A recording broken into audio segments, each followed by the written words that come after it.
ನಮಸ್ಕಾರ, ನೆಕ್ಸ್ಟ್ ನ್ಯೂಸ್ಗೆ ಸ್ವಾಗತ. ನಾನು ಪ್ರೀತಿಕಾ ಬಂಗೇರ.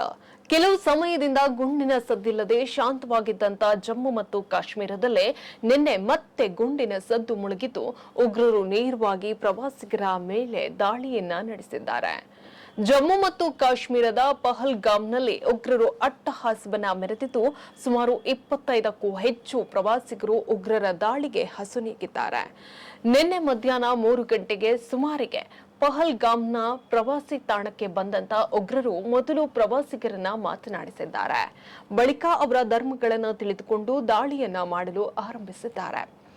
ಇಬ್ಬರು ಸ್ಥಳೀಯರು ಸೇರಿ ಒಟ್ಟು 8 ಉಗ್ರರು AK-47 ಗನ್ ಬಳಸಿ ಓಪನ್ ಫೈರ್ ಅನ್ನ ಮಾಡಿದ್ದಾರೆ. ಉಗ್ರರು ಧರ್ಮವನ್ನ ತಿಳಿದುಕೊಂಡು ದಾಳಿ ಮಾಡಿರೋದು ತಿಳಿದು ಬಂದಿದ್ದು, ನೀವು ಹಿಂದೂಗಳ ಎಂದು ಕೇಳಿ ಪ್ರವಾಸಿಗರನ್ನ ಟಾರ್ಗೆಟ್ ಮಾಡಿದ್ದಾರೆ. ಹಿಂದೂ ಪ್ರವಾಸಿಗರನ್ನೇ ಕೊಲ್ಲುವಂತ ಉದ್ದೇಶವನ್ನ ಇಟ್ಟುಕೊಂಡಿದ್ದಂತ ಅವರು ದಾಳಿಯನ್ನ ಮಾಡಿ ಗುಂಡೇಟಿಗೂ ಮುನ್ನ ಪ್ರತಿಯೊಬ್ಬ ವ್ಯಕ್ತಿಯ ಧರ್ಮ ಕೇಳಿ ಪ್ಯಾಂಟ್ ಬಿಚ್ಚಿ ಧರ್ಮ ಚೆಕ್ ಮಾಡಿ ಕೊನೆಗೆ ಹತ್ಯೆಯನ್ನ ಮಾಡಿದ್ದಾರೆ ಎನ್ನುವಂತಹ ಆಘಾತಕಾರಿ ವಿಚಾರ ಬೆಳಕಿಗೆ ಬಂದಿದೆ.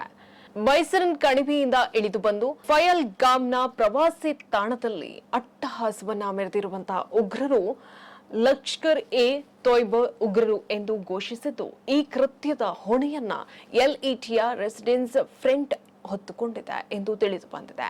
ಇನ್ನು ಈ ದಾಳಿಯಲ್ಲಿ ಭಾಗಿಯಾದ ಉಗ್ರನೊಬ್ಬನ ಫೋಟೋ ಕೂಡ ರಿಲೀಸ್ ಆಗಿದೆ. ಹೆಚ್ಚಿನ ಅಪ್ಡೇಟ್ಗಾಗಿ ನೋಡ್ತಾ ಇರಿ ನೆಕ್ಸ್ಟ್ ನ್ಯೂಸ್ ಕನ್ನಡ. ವಂದನೆಗಳು.